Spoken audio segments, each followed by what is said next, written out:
This is the X&C Podcast, your Xbox newscast, featuring Colteastwood and Mag, hosting industry interviews and gaming talk live on YouTube every Monday night at 5 p.m. on the West Coast, 8 p.m. on the East Coast. For all of you listening around the world, X&C Podcast is available on demand on Spotify, Google, and Apple Podcasts. Welcome to the show. Join the chat, hit the like button, and let's get into this week's topics with the Xbox newscast. Look at all those Xbox games, Mag. Look at all those. Welcome to the XC Podcast. I am Colteastwood. I am an attempted host of a live show. I'm excited to be here. Mag and I were talking behind the scenes. How are you doing on this Monday evening? I am fired up. I'm in a great mood, Colt. I got to tell you. I want to say hi to a couple people in the chat that I didn't get to. Pierre David Moreau, good evening to you, sir. And of course, the boss mod, Lethal Papa himself. He also says hello to Meg. And for the scumbag Charlie Hustle, who's talking about my Canadian dial-up internet, I just want to gently remind the Americans that Canadian internet is on average 2.5 to 4 times faster than the American internet. So I just like to say that right now. Okay, Bell and Rogers got your number, folks. Anyways. I'm just kidding around. We're going to have a great show. I'll slow down for all the people so they don't get upset. Bell and Rogers sounds like a 9% alcohol-based beer in Canada. It should be because they are never mind. I was going to say something really vulgar. They are basically the duopoly of the country. It's either Bell or Rogers. They are both blazingly fast internet. I mean, it's unbelievable. I got 4 gigs up, 4 gigs down, and that's on a regular day. Never mind. I almost said something else. About pirating. Anyways, we're not going to talk about that kind of stuff. But I can download. Suffice to say, I can download a movie in about 45 seconds. So it's wonderful. Anyhow, we got some things to talk about this week. We got a chat that's already fired up. Everybody's already. Oh, Salty Mag. Thanks, True77. We've already got some great things to talk about. I want to thank everybody who watched my final Jim Ryan video. It has been an absolute pleasure to go back and watch all the Jim Ryan videos I made over the last 2 years. And I made a collage. And, of course, I added some stuff at the end, some spicy stuff at the end of that last video. So that was my last Jim Ryan video. I will move on to whoever's what's his name is taking over there. I can't remember his name. It's not like Tatanka or something. Anyways, no, Tatanka that's Sue for Buffalo from Dance with Buffalo. Wolves. Yeah, that is correct. I think it's Sue in the movie. It sounds like it. Anyway, how you doing, buddy? I'm okay. I told the chat that you were giving me a pep talk behind the scenes before we hit the green button, because that's what you do, right? We're going to talk today about why Jim Ryan was fired and why he was let go. Actually, I'm going to give some of my opinion about that. This is episode 119, and it's we've got some crazy stuff to talk. I'll give you an idea. People are trying to write the guy's name. Hitomi Tanaka? It's like I'm still going to call him Tatanka. I don't care what it is. There's Red Wolf in the chat. That blue number, Charlie Hustle, and a lot of people. Let me read out. I missed this last week. I'm going to read out the channel members and veterans that have been supporting the channel for 9 months and some even like almost 3 years. Let me read these names. I also updated them on the scroll that's on the graphic. Special thanks to Pushing Polygons for the super class channel member that is also getting help from me, and we've been talking behind the scenes about our YouTube channels and working on his. So let me give a shout out to KY Bob, Assassin Lupa, Jazzy Newtbox, Ricky Fallon, Hargeet Chani, Jason Lewan, Lord Senator, William Riggs, Farscape, Matt Houston, Chans Wolf, Zimic, Happy Bomb, Matt Burns, William Lanza are also channel members.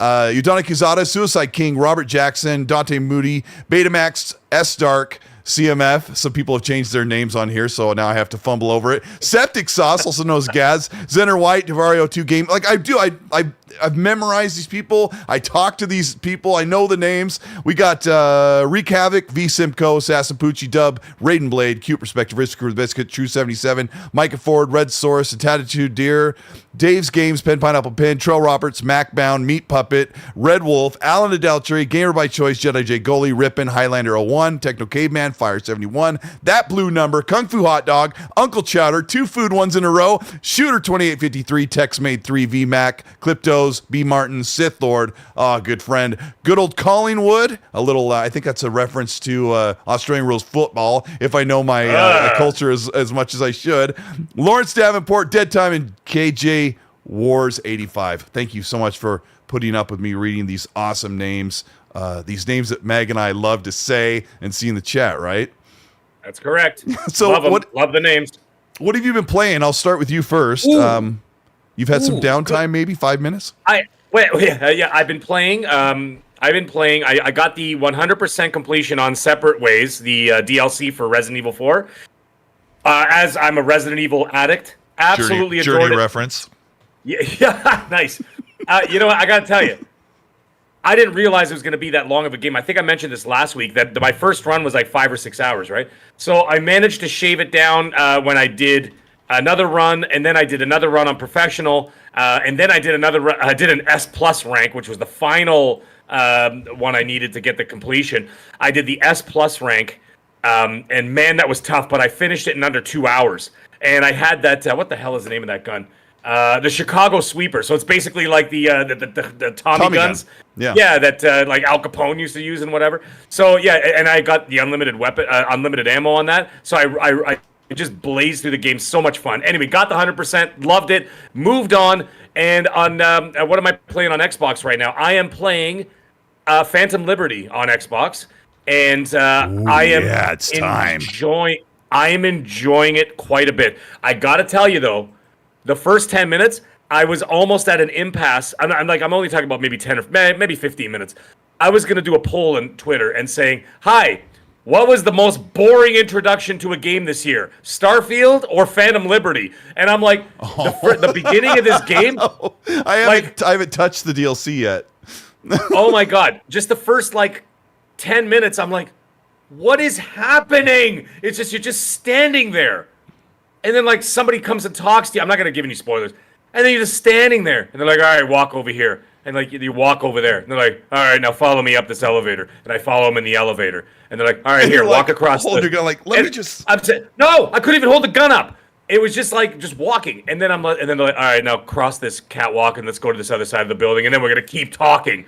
And then I'm like, the Starfield opening is starting to seem really exciting now. You know that where they're like, okay, can you go over to that rock and stare at it for a minute, and then we're gonna mine some rock, and you're sitting there going, what is happening? So I was gonna do a poll just to really upset everybody because but you know what, I didn't do it. But man, the game picks up very quickly after that, and I gotta say, it's a lot of fun, and the story is intriguing so far. Again, I will remain spoiler free. I'm only a few hours in, but it is great fun. So it's nice to be on there, getting back into that game and trying it. I already put 110 hours into the main game, and I finished it. So I have no desire. I have no desire to go back and do another run. I'm just going straight into Phantom Liberty with my character as is, leveled up. Anyways, what have you been playing? Today, I started over with a new character. I made a new V. I started over, and I picked the Street Kid, which I was a nomad. 160 hours in the game. So what you're looking at here for the chat, and thank you everybody for being here. You're looking at 2020 footage from the game that in the opening weeks when I recorded this footage, and this is not just one long continuous. This is 30 clips I just slammed together so you can just kind of look at some Cyberpunk footage and get you in the mood for playing Phantom Liberty. And playing Cyberpunk is there's a really annoying thing, Mag, where people are saying, now that I'm playing Cyberpunk again, Starfield is this or Starfield isn't that. And I can't help but feel that. I always thought that both games kind of were rooted in older type of designs, but are still really, really good. And the improvements I've seen just from the aiming and the feel of the guns is already pretty cool. I did not know this.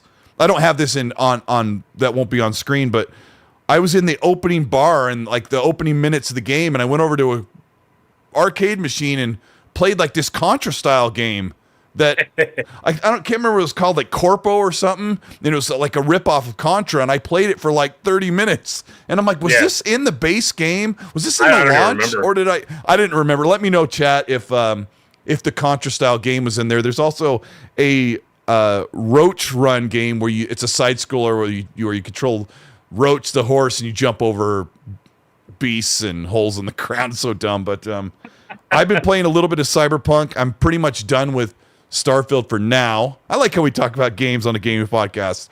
Oh, isn't that a strange thing? We talked about games on a gaming podcast. How weird is that, folks? It's kind of weird. I'm also playing the crap out of. Well, that was very rude. I'm playing a lot of Forza Motorsport. Hopefully, Gaz and I will get a chance to play against each other tomorrow when we get some free time. But we've been playing in party chat. We can't talk about what we're doing, but I have been playing a lot on my racing wheel with the manual transmission, the steering wheel, the pedals, the clutch, and everything. And I'm finding it hard. Like today, I was going to pick up Forza, and I'm like, I don't know if I want to. I don't want to get everything out, so I'm setting up for the podcast. Like, do I want to play the controller? Because I don't know. It's kind of like once you get that way, that's the only way I want to play. But I can't talk about that game yet. But that launches on Wednesday the 4th, and Darktide Warhammer comes out the same day. Oh, Rest no in way. peace to that game. Yeah. Yeah. Yeah. So anyway, that's where I've been. So there's kind of been this weird. As kind of the news has been kind of wobbly and weird, like negative, and you and I were talking before we hit the. What's that? I was gonna say, isn't that weird that it's been sort of like flat, and this is the biggest time of the year for games and all that kind of stuff, and everything seems kind of just anticlimactic. Like, am I the only one who kind of feels that way? Like, we should be celebrating and having a great time and whatever. And it just seems like everybody's got doom and gloom videos of like everything, and everything sucks, and everybody sucks, and everybody who owns, who runs studios all suck, and all the. And I'm like, what is going on? When did everybody become complete art? Complete whatevers. All while we're supposed to be dealing with one of the best gaming years in 15 years, right? Thank you. Right? Like, and let me ask you, the Xbox fans out there, okay? The Xbox fans, I mean, other than Redfall, besides Redfall, it's been a pretty damn solid year for the console in terms of game releases and stuff, right? Yeah. I don't understand all this negativity and the fighting and the this and the whataboutisms and that and this guy's, whatever. I'm like, can't we just have some fun? This is fun. Like, I mean, I don't work in the industry. You don't work in this industry. Like, come on, man. I don't get it. There's also been games. We'll talk about some games that are being delayed and that are being canceled, and then there's studios that are letting people go while the gaming industry is making more money than ever.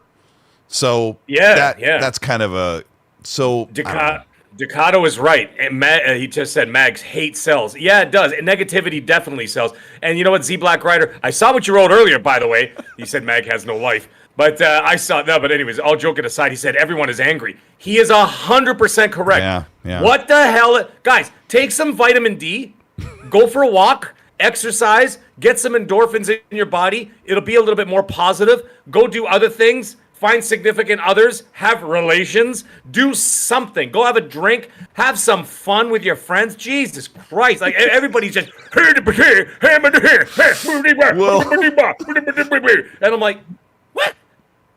Well, the Trillis says no complaints here. I ignore the noise and just play games.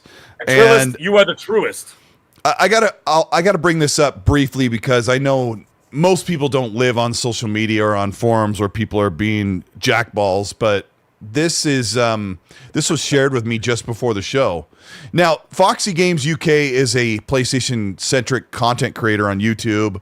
A lot of people might not like him here because he's a PlayStation guy, or he says what he doesn't like about Xbox, but I've always been pretty copacetic with the guy, and in fact, we've been pretty cool, like, with replies, like, because I don't normally fight with people unless your name's Nick Marseille, and then we just have a good time because you're my best friend ever.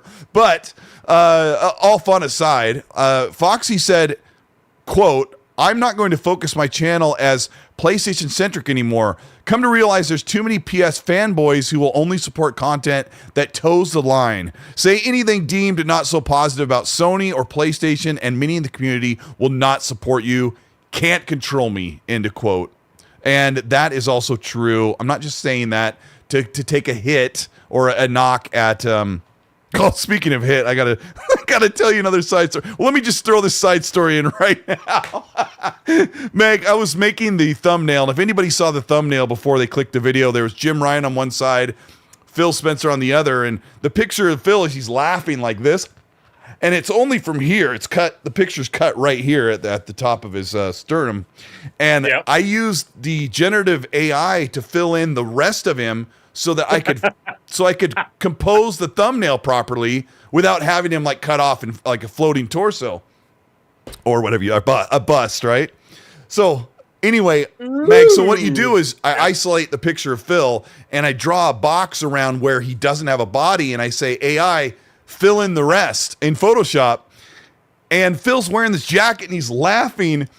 AI's first recommendation was creating Phil wearing an unzipped bomber jacket and a graphic t-shirt, which all it was black from here. Like, it knew Phil wears graphic tees and a bomber jacket. And here's the best, like, you know how Phil has like that like late 90s style frat guy hair? Yeah. You and I wouldn't know anything about hair, but he's like laughing. No. AI added Phil holding a glass bong. And it gives you 3 options, but the first one that looked perfect, like legit, was Phil laughing at Jim Ryan holding a glass bong like he just took a massive hit. And Gaz is like, you got to share that on Twitter. I'm like, I can't share that on Twitter, but I would tell the story here because I think it's funny, but I didn't want that picture floating around. That is really funny. That is really funny. And holding the bong just makes it even funnier. But why would... Like, has AI lost its mind or what? Well, so to speak. Well, I mean, I got to give it props. I feel like the AI was like filling in the blanks. Like, I know Phil looks like he's 40 to 50 years old when you look close, but he's, you know how we retain like our peak era, like my peak era would be like at the late 90s, right? When I kind of like got out of school and kind of grew up, and like you set your styling of how you dress. And like, I don't know, the AI was just like, Phil is totally a frat dude hitting a bong and laughing at Jim Ryan. And it really made my day. Of course, Phil's clean as a whistle, so it just makes me laugh even harder. Well, how do you know what he's up to behind closed doors? I don't know. You don't know. He's probably he could have that bong right now, actually, because AI. That's why they created the bong. Because they're watching him through all his technology, right? They're spying on us as always. What do you think they're doing? Like, my TV's watching me while I sleep. We all know this. So it's probably watching him with a bong right now. He's like, oh damn, I gotta put tape over that thing. Yeah. It's just it's just funny the way that it just kind of does the guesswork. But I just thought it was too good not to share that. That is absolutely insanely ridiculous, but really, really funny. I love that. So anyway, I do remember what I was talking about, but you know, there's this fanboy clash where which fanboy camp is worse than the other. And Mighty Keith, I don't know if you guys have seen this guy on YouTube or on social media. He's really hilarious. What he does is for anybody who hasn't seen him, is he sets up his camera phone and he plays 2 to 3 different characters himself, just from different angles and wearing a different shirt, and he'll have like some console related argument, right? Or some funny thing, like he'll sit at the computer and go, "Oh, Xbox is about to buy ABK, ooh," and then he bursts in, will be another version of him saying, "I'm a PlayStation fanboy," and he'll come up with something hilarious. Like that's his gig, and it's really good. Yeah. But he was calling out an Xbox fan and saying this is a mental illness, where it was like 4 tweets saying Xbox is better than PlayStation with this or that or this and that. And a lot of people are like, how can you not see that PlayStation guys do this worse? And he goes, I don't know. I never see it. So why would I have a problem with PlayStation fanboys? And I had to ask you about that, Mag, because you're mildly on social media. What do you think about him saying that PlayStation fanboys don't do the same thing? I don't know. I can't even, like, what can I even say to that? I mean, listen, the way I see it is this. But Percolator 9000, you better calm down over there. He's already talking about shots. Okay? And by the way, we have one of our dear friends in the chat there, Double Barrel Gaming. Mr. Boomstick XL is in the chat, guys. Please go check out his content. He's awesome, and he's quite the ambassador for the Xbox community. Anyhow, when it comes to fanboys, thank you. Yep. It is this. I said anyhow. I didn't say anyways. So no shots, please. Hey, semantics. Here's the thing. When it comes to fanboyism, it doesn't matter. I've noticed from any side, I have seen toxic Xbox guys. I have seen toxic PlayStation guys. I have seen toxic Nintendo guys. I have seen toxic bronies who love My Little Pony. You know those guys? Like, I've seen all these people. Yep. They're insane. It's got nothing to do with the platform. It's got everything to do with the personality, right? And the thing that I notice at the end of the day is that now that I have taken a step a little bit back, and I know I make videos that, like, you know, they flame the wars and stuff, and, you know, people come at me all the time, you beat the baby, and I'm just like, I'm just making jokes, right? Because I think it's funny. And what I do is I like to make those videos, I make those jokes as a mirror, and that's what art is at the end of the day. It's you're mirroring what you interpret and see in society, right? That's what film is. That's what music is. That's what all this stuff. So I make my little skits and videos. It's the same thing. I'm just mirroring and making a joke of that kind of thing. Now that I step back a little bit and I'm not so, you know, I try not to get militant about any one side or the other. But then when you start to observe and watch all these things, I'm like, you guys are ridiculous, man. Right. You know, it's just like and yes, there are certain, you know, it's kind of funny. It's actually seasonal. Right? It's certain times of the year. Oh, yeah, it is. Depending on what big games are out or not, right? That's right. So now, for example, in a few weeks, you know, at the beginning, I got to say, at the beginning of the month, when Starfield came out, not everybody, because, you know, there were a lot of great people out there, a lot of good people in the Xbox community, obviously, right? I mean, we've had thousands of people. We got almost 700 in the chat right now. All great people, okay?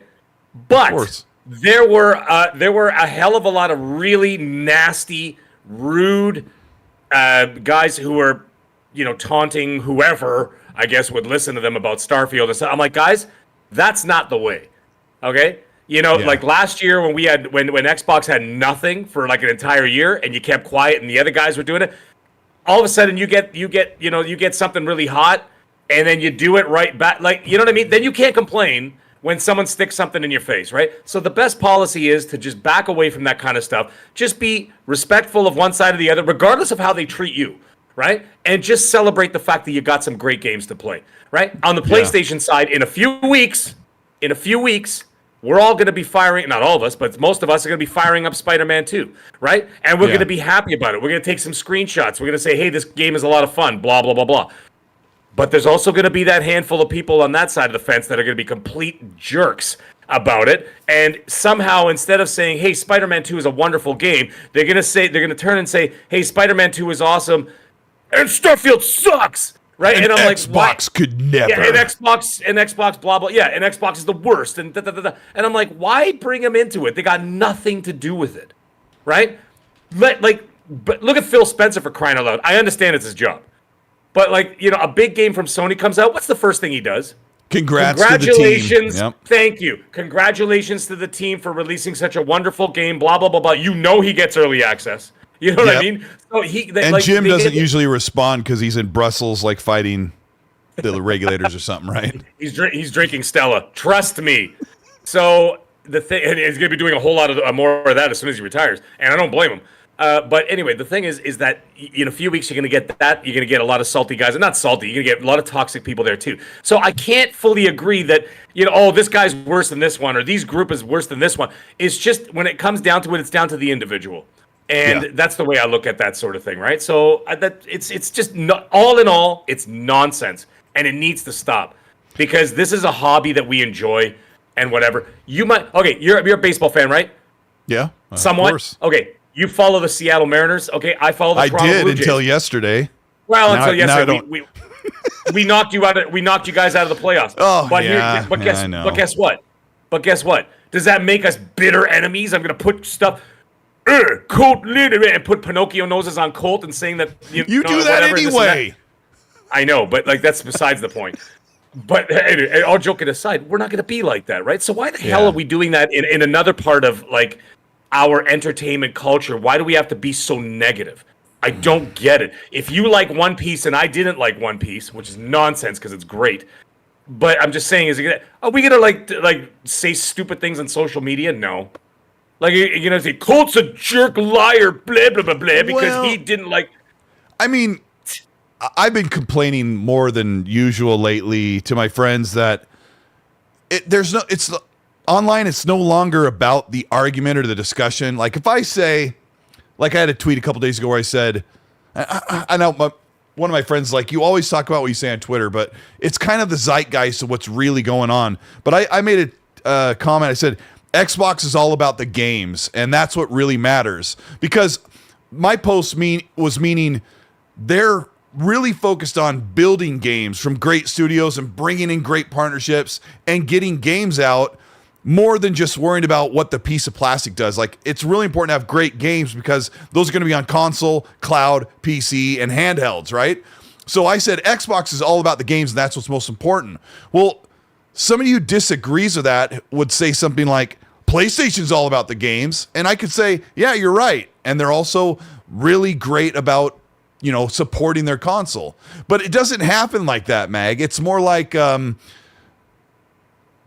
just insult me. Like say like that's what I'm getting at. Yeah, it's just like you're a bad word this, you physical motion to Xbox this, or you PG-13 and R-rated phrase type of person, where all I'm saying is, and I don't know, it's like you can't win. Like I can say like Xbox has more games than PlayStation this generation, which we could talk about later is an absolute truth, believe it or not. Xbox will have more games from their studios and their partners than I think PlayStation will this generation, just by sheer brute force of how many games they're working on. But that's kind of, that incites an argument, but I don't know. I don't want to talk about that much longer. But why would it incite an argument as opposed to a celebration of, hey, I got somewhere I could play some games that I'm not getting over here. I now have options over there, so that if there's a slow period, like let's say you're a PlayStation only player, Jesse P, let me tell you something.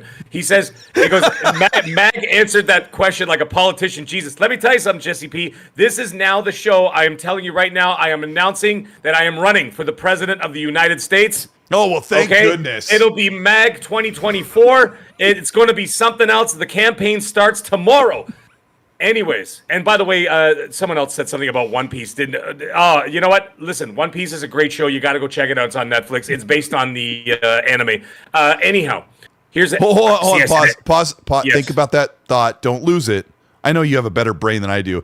Davey Sharp says, wow, this game looks amazing. And I want to remind people, you're looking at like November or December 2020 capture. This is me playing the game on Series X in performance mode, launch version, and I just got to say, the game was always really good. It was always great. It just needed more, and they're doing it now. So anyway, go ahead. You should see it now, man. Cyberpunk. I've been playing it, I'm playing it on Xbox Series X, and it is wonderful. What a game, and what a turn. I mean, I enjoyed the game from the beginning. Like I told you, the only thing that I had a problem with is that when I first launched the game, the only technical issue I had was a hooker literally walked through my car and out the other side like a ghost. That was it. But other than that does happen in real life over here in the States. They just walk right through the vehicle. Yeah, they clip right through it, and you're like, hey. You know, I was at a drive-through at Burger King, and one walked right through my car, and I was like, hey, what's going on here? Oh my God! I'm just kidding. I don't go to Burger King. Yeah. Hey, you know what? Burger King is good. The Whopper with cheese is fantastic. I haven't had one in years. But you know what? I'm gonna have one sometime in the next few weeks. You know what? I would say on this show live that the Whopper is the closest thing that you'll get from a fast food restaurant that tastes like it was like a real burger? Off of someone's barbecue. Off someone's barbecue, gas grill or whatever, right? Well, that's why I've always liked it. Baconator's a close second, but the Baconator, it will literally kill you faster than an energy drink. It will give you the Rhea immediately. When I eat Wendy's, you're talking about Wendy's, right? When I eat Wendy's, like, it could be tasty, but like the bottom of my stomach just goes, oh gosh.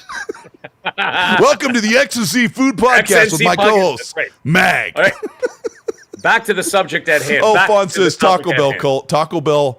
I'm impervious to Taco Bell, and shout out to Fonz. I did a show with him yesterday. If we're all good friends of Fonz, and go check out his GoFundMe. They are raising money for a proper service for his father that passed away on Wednesday or Thursday. Might have been Friday. We've talked about it so much I should have memorized it. But amazing guy, and Fonz too. He's pretty amazing. But anyway, shout out to him.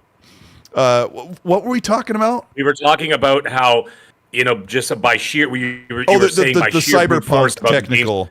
Yeah. No. Before that, we were talking about the games coming out and everything else, and people getting angry or upset or negative about it. I'm like, you know what? When, let's say, if you are a PlayStation only player, not only player, but you're you play your majority of your games on PlayStation, there's going to come a point in time of the year where there's going to be a lull or a slowdown or whatever. If you have access to the other side of the fence, and all of a sudden you got Xbox cranking out, let's say, 3 or 4 games a year, okay? You play your games on PlayStation. Great, wonderful, fun.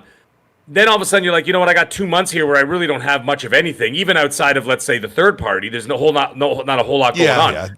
Yeah. Go to Xbox. And they're gonna have a couple great games Mag. for you.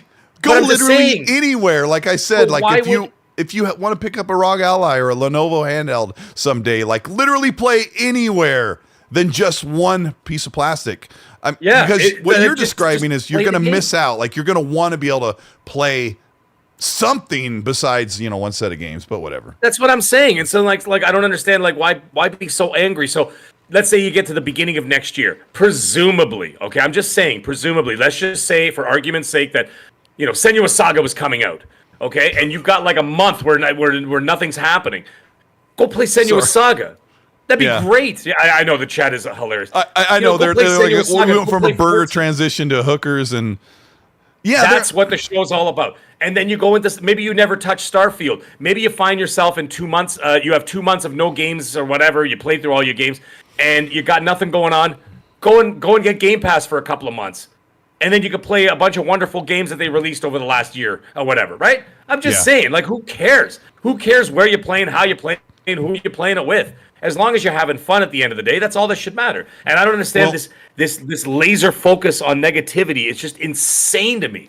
Yeah, I mean, I talk about first-party games from Xbox and the studios they own and the games they've made and the quality of them, and they're like, those weren't exclusive, or those used to be on. It's like, who cares? Like, this is the new reality. And I want to briefly talk about Spider-Man 2, because today somebody who broke embargo, this isn't spoiler-ish, but basically someone broke embargo by saying, I 100% of the game in 30 hours. And that's something that even in embargo, you're not supposed to say. But also somebody today put up like a 5-minute clip of them driving in the rain in Forza Motorsport from like Latin America or Brazil or somewhere. Because it was all in Spanish or Portuguese. I don't know. I didn't even look. But I'm like, you're not so. It was cool looking footage. And I'm like, you're not supposed to be sharing this. So I want to briefly give my opinion about Spider-Man 2 being 15 hours for the main campaign and 30 hours to do all of the whatever the collectible and chaseable and the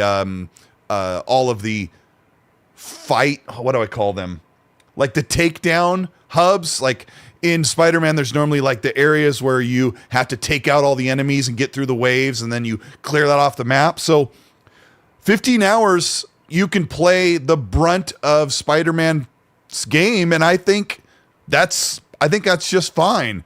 I mean, it's a $70 game, but Mag, are you in the least bit worried about this game being a one and done short game? That is the biggest load of crap I ever heard in my life. It is not going to be a 15-hour campaign. There's no way in hell. The first one was double that. And the map is like, what is the map now? Like 4 times, 6 times larger, 8 times larger, whatever the heck it is. I mean, I think it might be 2 times larger. It looked like when I saw the map, it looked like it was bigger. I don't know. Like chat help me out. They added another section to the left of the New York area of that, and then the just boroughs, as big. right? Yeah, maybe. I mean, the brunt of those games take place inside of warehouses and labs. The Fair outside enough. is just for swinging around.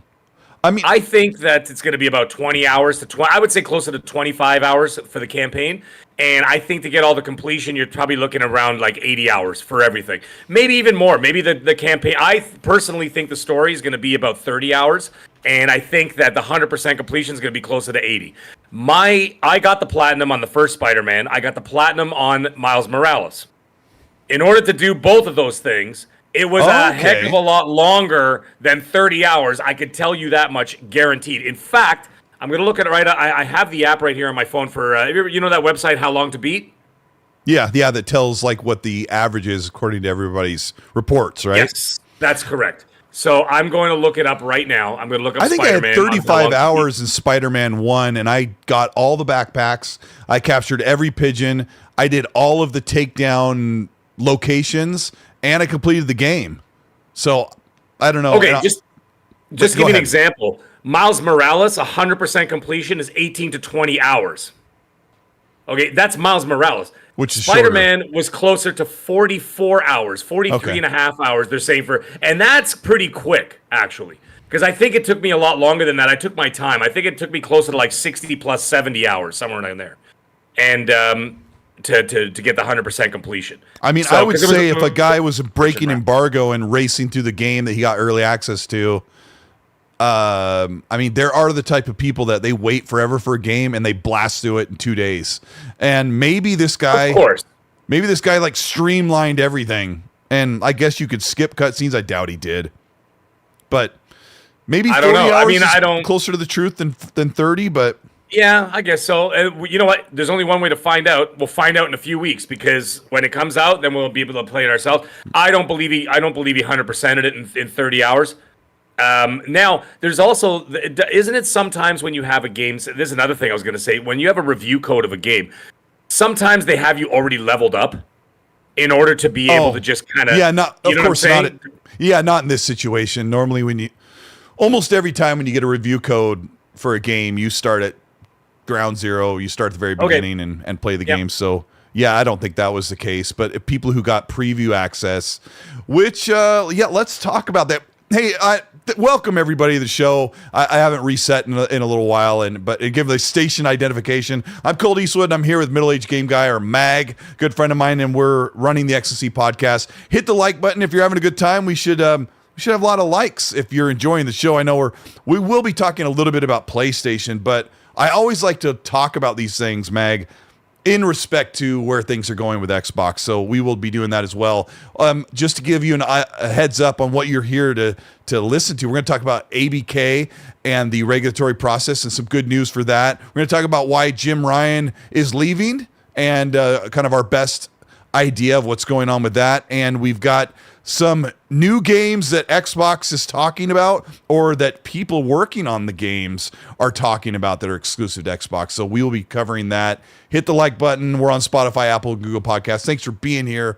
We really appreciate it. There. Okay. We don't have any product sponsors to the channel, so I got to do at least that and say, do you like rubber bands? Come to Al's Rubber Band Emporium. Yeah, we don't do that on the show. We don't have that privilege, but I'll be emailing Al this week about it. Yeah, carry on. What was I saying, Mag? I was talking about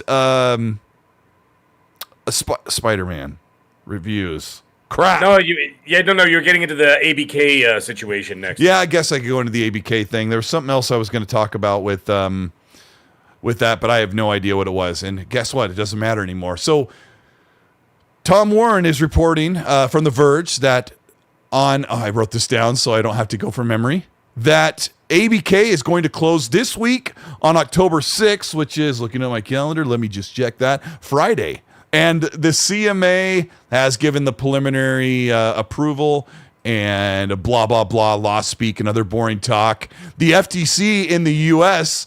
is trying to continue to fight it despite all their best efforts. It won't matter. They will close on Friday, and Xbox will own ABK, Mag.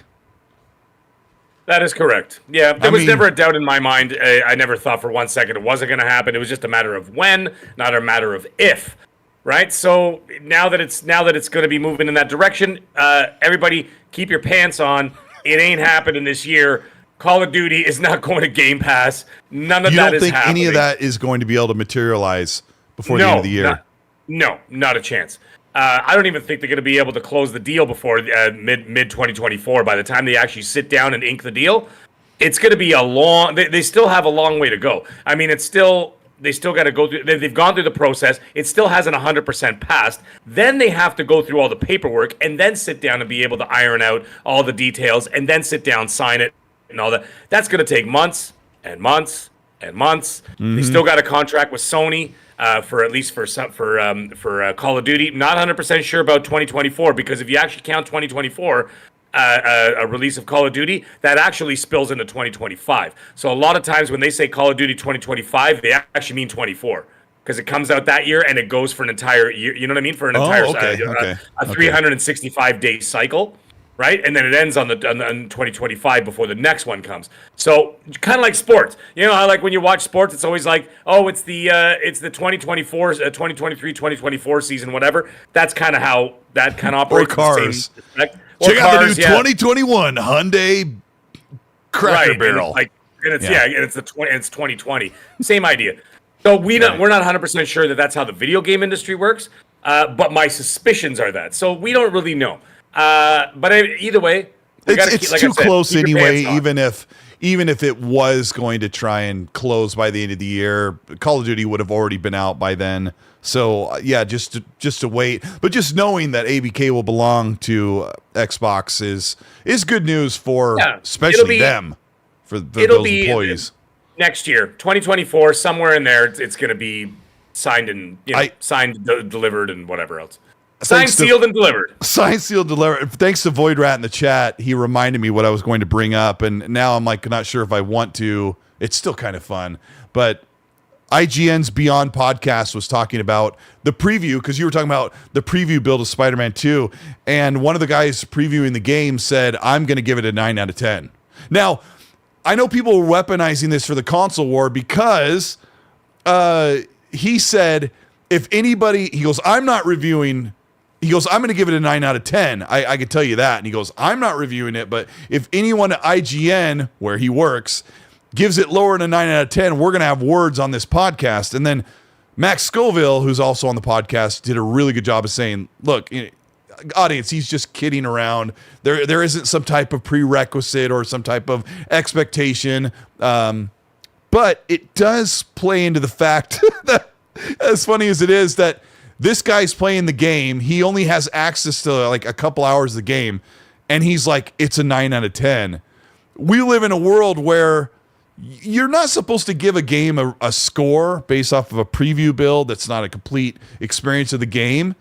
And people really came after me for saying positive things about a game that I previewed, that I didn't review, and I never gave a score. And this guy's on the podcast tongue-in-cheek saying, I'm already going to give it a 9 out of 10. And he was jokingly challenging that on their podcast. But then again, IGN did a great job of saying, whoa, cool your jets. Like, people are going to come after us if they clip that. And, of course, a couple Xbox fans did clip it, Mag. Do you have an opinion on this 9 out of 10 or else? Yes, I think everybody's a little bit too sensitive, which delves back into the conversation we had half an hour ago about how everybody seems to be way too touchy and you know what I mean? Like, let's just enjoy the games or whatever. Don't worry about what people say. It's like the guy, everybody went insane with that guy who gave, I can't remember his bloody name now. Dan Stapleton? There you go. I knew it was Dan something. Like, they went after him because he gave It's always a Dan. It's always a Dan. You damn Dans. A 7 out of 10. And then they're going back like, you see that? 9 years ago, he dressed as Kratos. I'm like, guys, come. 9 years ago. We've dug up the archives. He dressed like he's such a PlayStation fan. Yeah, oh my God. Just stop.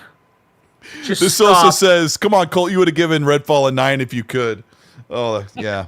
Yikes. But anyways, in all seriousness, it's just, come on, guys.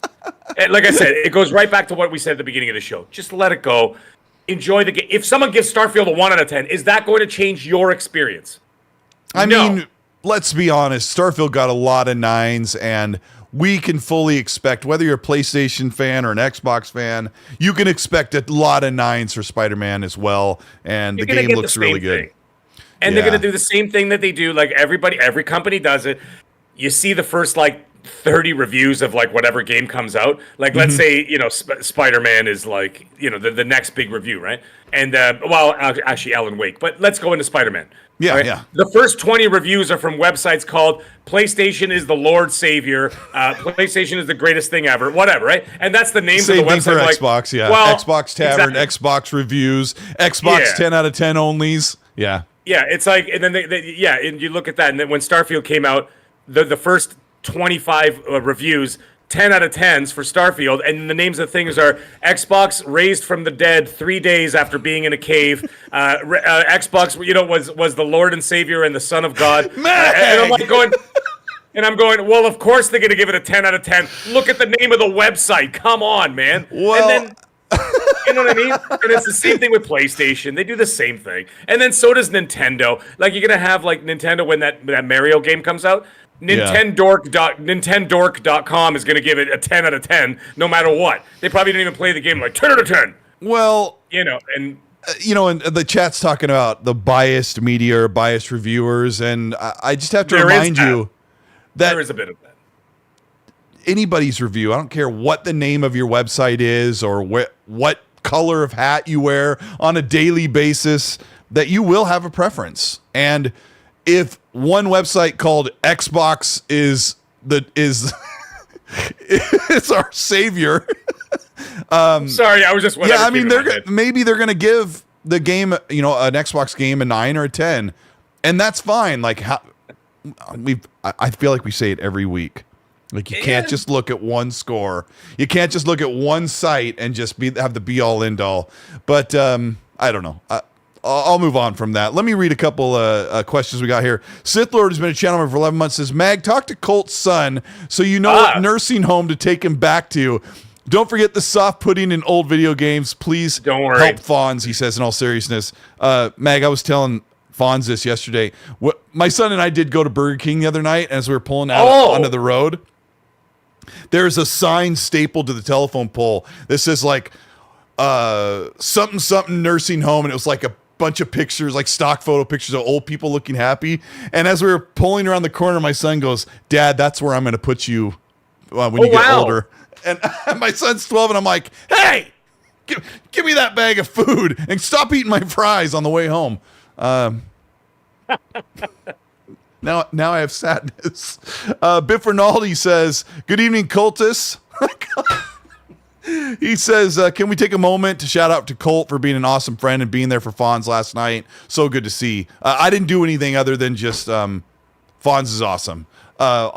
Yesterday was a very emotional day in a lot of ways. I reconnected with an old friend who's going through difficult times.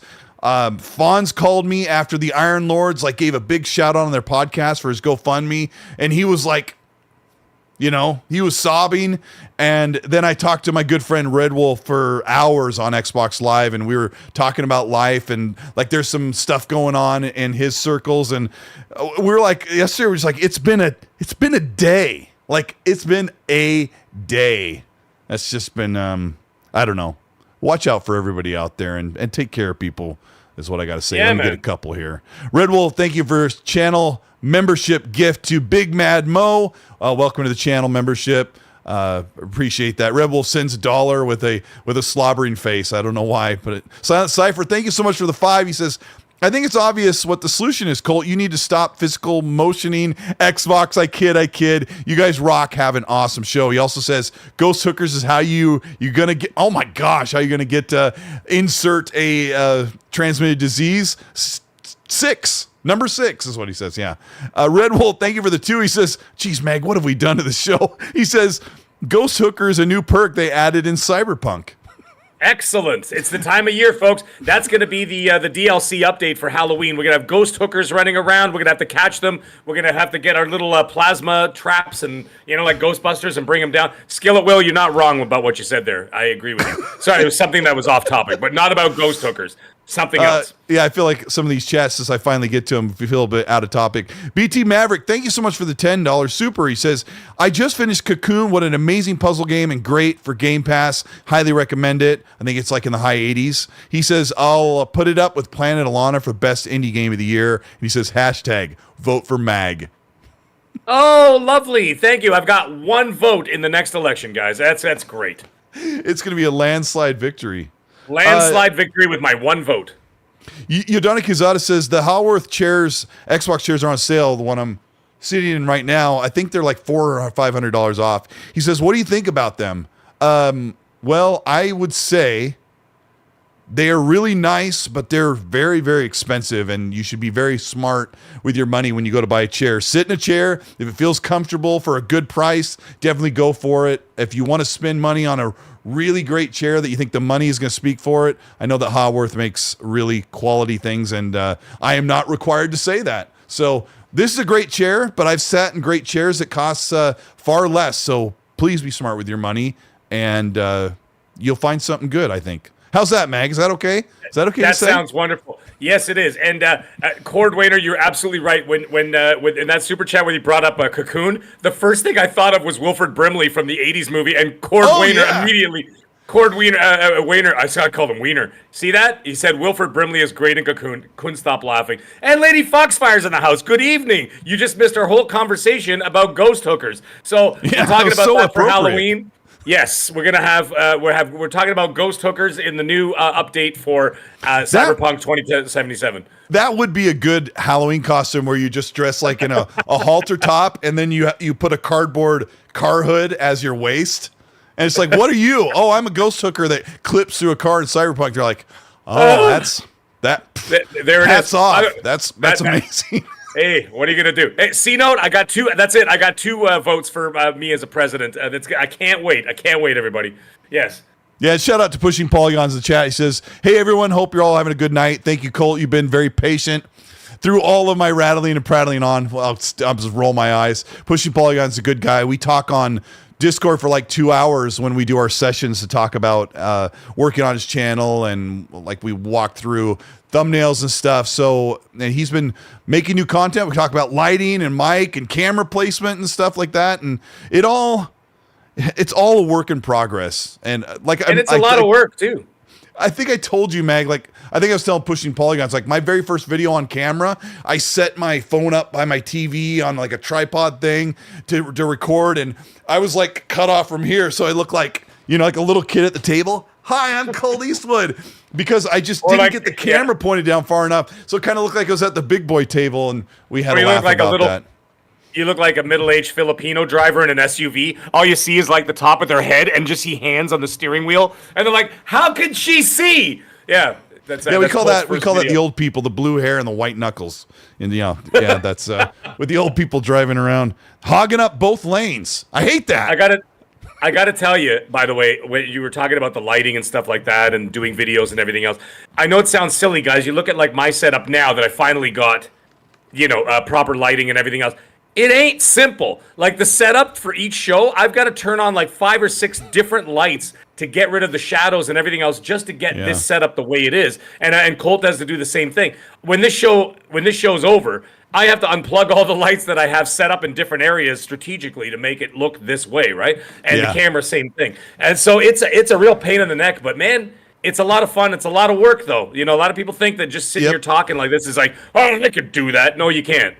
Because if you can, a lot of people would be doing it. I mean, a lot of people do, but to do it well, man, it's a lot of hard work. So, and my recommendation or my best advice to you is, set up your stuff, make a video, watch it back after it's done, and go, next time I'll adjust this. And it's always going to take a few videos before you get it to where, and like my skits and stuff, it's a thing, man. When I'm done doing my skits, I'm dripping in sweat. I got because I'm screaming, I'm running around, I'm throwing myself on the floor, doing whatever I'm doing. And, it's a lot of work, man. It's a lot of work, but I mean, in the end, it's rewarding. It's a lot of fun. By the way, Happy Bomb in the chat has put a link for Fonz's GoFundMe. So if anybody's interested, take a look in the chat. It's right down there, okay? So anyways, awesome. Carry on. Thank you, Mag. Let's talk about how Jim Ryan was fired from PlayStation. And you laugh, but this is kind of a tough one to call, but I'm going to go with the best bet on the roulette table that Jim Ryan was asked to call it a day. And I don't mean fired, but I think my best educated guess was that they said, wait, what? I'm looking at this footage here. What's her name? Pan Am. Shout out to Pan Am, everyone's favorite character in Cyberpunk. That Jim Ryan sidebar. Jim Ryan was. I think they said, "All right, Jim. I think you should go. I think we're done. I think we got what we needed. Yeah, I don't want you to agree with me. I want to have a discussion, maybe / an argument, but I want to have a very reasonable discussion about why people have been calling for Bill. I'm talking when you're supposed to talk. Phil Spencer's supposed to be fired, not Jim. Go. Before I say anything, risk it for the biscuit. You better calm down in that chat, all right? Like, he's going off. Mag, did you miss me? No, obviously I did not miss you. So, I think I missed him. I missed him enough for you. No. Of course I missed him. I need somebody to banter with in the chat besides Cord Wayner. By the way, Wayner, I am so sorry. Someone else said Cord Wiener and then put pictures of hot dogs. I apologize. It just came out fast. Pause. Anyhow, someone at the beginning of the podcast said Jim Ryan rage quit. I saw that. It still makes me laugh. Anyways, here's the thing. If you look at the situation, most of the CEOs of Sony, of the gaming side, on the PlayStation side of things, they're usually only about 5 years in anyway, right? 5 years or so. And then you got the Sean Layden, 5 years. Jim Ryan, 5 years, I think it was. So that's pretty standard. We did talk about this before because I have a friend whose father was a CEO of 3 major companies, and I think I told you about this before. I discussed it last week on the show. Is that you actually sign your resignation when you sign your contract? So they'll say, really? Yeah, that's pretty standard. And like these are major CEOs. Like the guy, I'm not gonna say the companies that he was CEO of, but 3 that I knew of. He told me himself. He said when he signs his contract, it's usually like a 60-month contract, so that's your 5 years, and you're signing your resignation, and that's put in an envelope and sealed, and then it's put as a legal document. So that like when you they sign it, you don't have to draft something up. They just have something like pre-made. No, it's ready. It's sealed. It's dealt with the lawyers. It's put away in a safe somewhere, who knows what. And then when that 60-month comes, they pull it out, they present it, and then they whatever. And then they probably do another co-signing of something. I'm not saying every corporation works like that, but at least the 3 that I know of, which are major corporations, and one of them is a cell phone company, one is a bank, right? And the other one was an internet company. Again, I won't say names. But in those cases specifically, he did tell me specifically he had to sign his resignation when he signed his contract. So it would make sense if you actually look at the pattern of PlayStation. Every 5 years or so, a new CEO is put into place. So they're probably doing the same thing, right? Every 5 years or so, then you bring in fresh blood. You give them a run for 5 years, bring in fresh blood. Although they should never have gotten rid of Sean Layden. He was just the best. Can I ask you about Sean Layden? Because sure. I really liked him as well. And I kind of like Jim Ryan in some ways because he's shown them success. But what happened with Sean Layden, in your opinion? Because we'll never know. What do you think they didn't like about Sean Layden to have him go? I don't know. I can't speculate on that. I can only tell you that. Yeah, you can. We're on a podcast where all we do is speculate. That's fair enough. I mean, do you have any idea, or you never really thought about it? No, I did think about it, but the thing is, that kind of crushes my narrative, so to speak, because then there's almost a part of me that says that he was let go nefariously. You mean it crushes your reasoning for Jim Ryan's departure of every 5 years? Yeah, like that kind of thing. It just like how long was he in? Cycling new blood. Offhand, I cannot remember offhand, but anyways, I don't remember. Might have been the same. Someone help me out. Maybe it was find longer. out how many years. Find out how does many anybody years know offhand, or can Google super quickly? I mean, I don't really care, but it feels like Sean Layden wasn't there super long. If you actually paid attention, they already have a successor in place. Yes, he is one of the CEOs at Sony. He's not a PlayStation leader. They announced it the same day that Jim. Well, he's an interim person until they bring somebody in. So. Well, that's the other thing. Did they even bother bringing in someone else in? I think they're going to test him out to see how well he does during his first. So are you staying? Are you staying on the fact that you think that Jim Ryan had met up with his 5-year prerequisite? Like that was like, we're going to give you at least 5 years. I'm saying it's possible. I'm saying it's possible, and there's also the possibility, like even for someone like me, I still have to report to seniors on top of even the fact that I'm at the top in this area. I still have seniors above me who will give me, annual reviews and say, hey, you're doing great, keep going, or whatever else, or this is what you can improve on, or else whatever. Or else they say, you know what, we're going to move you to a different department or whatever, if they don't feel that you're flourishing over here. Let's also face the fact that Jim Ryan is not super young, right? And the guy's been with the company for 30 years. Is it a distinct possibility that maybe he's tired and wants to retire? Like 30 years with Sony's a long time, man. Like he's given his blood. So it's like, let him retire, pull the golden parachute and walk away. Well, what's the problem? What about let him retire. What about the theory that he tried to stop the ABK deal and Sony and PlayStation wanted him to get the best possible outcome or get that deal blocked? He couldn't. And they're like, you know what? But then there's the other theory. So here's two theories we'll work with. Maybe it's a combination. Is it the ABK didn't get blocked, or is it the you're pushing to expand PlayStation beyond just the console and we don't like that? I have a lot to say about the latter, about the second option. Do you actually think that those decisions are his, though? Or do you think that's coming from someone else? You know what? I don't actually think Jim Ryan makes those decisions. That's what I'm saying. I don't think he is. Like the president of the United States, you could say whatever you want. You can say, oh, he's got all the power in the world. Well, actually, most of the decisions that are made by a committee, not him. Or ideas. You know what I mean? It's just like yeah, he signs he signs the documents and whatever else. But there's a lot of people making those decisions in the background. You're basically doing the damage control when you're a CEO. Yeah, right? You're not calling every single shot. There's a board of directors. There's a board, there are advisors that are all these other things. There are in the government, there's the Senate, everything else. There are a lot of people that make these decisions. Yeah. Right? So therefore, I don't think Jim Ryan sat down and goes, you know what? I'm going to do this. And then that's it. That's not how it works. Oh, there's a committee. Jesse P says this disingenuous spin, I don't know if he means the chat or us, is why he says why probably me. I'm crapping on some content creators, and I feel like some of the things that you're saying sound super reasonable.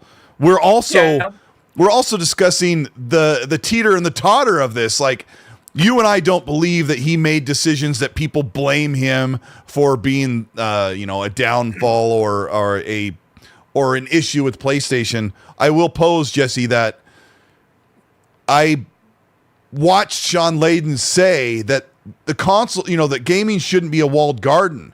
And he was talking about expanding the PlayStation platform beyond just the plastic. And then I swear it was like 3 months or 6 months after that, he was like, I'm going somewhere else. And I'm like, well, wait a minute. Does PlayStation not have these ideas? Is this only Sean Layden's idea? Like, hey, I want to expand to cloud and other devices and put our games on PC. And then Sean Layden leaves, and then Jim Ryan's like, the console's not enough. We're going to hire Nixus. We're going to start putting our games on PC. So you have to wonder, is the leadership at PlayStation, maybe the Japanese segment of PlayStation is like, you know what? We really like that our consoles just continue to rise in sales, and we don't want to hinder that. And maybe their mentality in business is like, we want to stay with a traditional sales momentum because it's working really well for us. I've said Isn't that fair to say? Yes, and I've said that a million times before, actually, in a different context, but the same idea is that Japanese business practices are very conservative.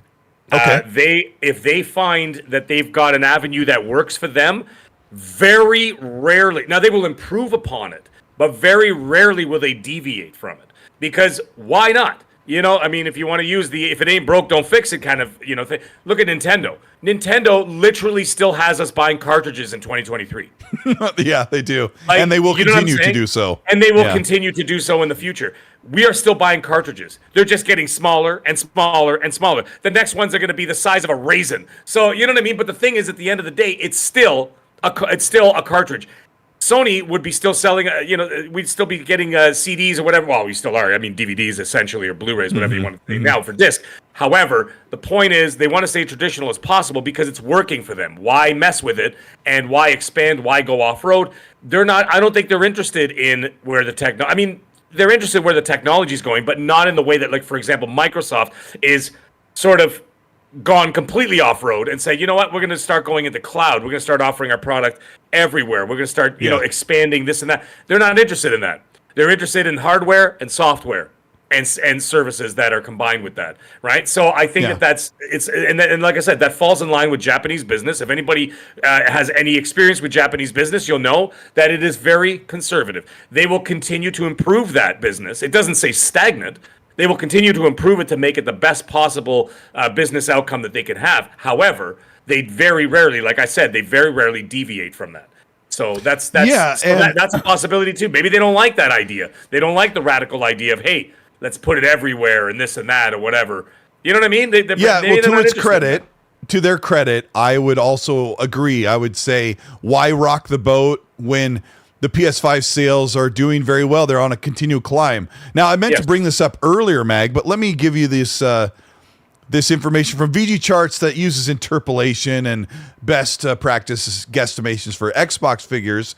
But here's the current state of the console sales, this is really what we're kind of attaching this rationale to with the way that Jim Ryan and Sean Layden changed things. This says, where is it? The Xbox Series consoles is slightly ahead of the Xbox 360 in its same amount of time on the market. And it is tied with the Xbox One, just like the PS5 is tied with the sales position of the PS4. Now, the 360 was a killer sales moment for Xbox, but gaming was a bit smaller back in the early 2000s. But the funny thing about Xbox Series consoles are in line with Xbox One in the 3.5 year or so almost 4 years. Essentially, nothing has changed in 3 generations. Except you have to think about this, Mag. When the Xbox One launched, you were told not to buy one by the mass market, right? That's true. And I was there. Like, I mean, in the opening 6 months, I told people not to buy one, and then eventually did and loved the heck out of it. But it looks bad that the Xbox Series S and X are in line with the worst Xbox console, the Xbox One.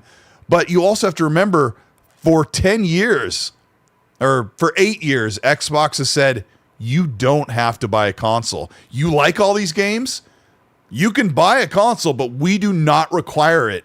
And the PS5 is a requisite console to play the games, and it's keeping up with the PS4, which should still be a really good metric. But I think the PS5 is almost double the sales of the Xbox consoles, which we've been used to for 10 years.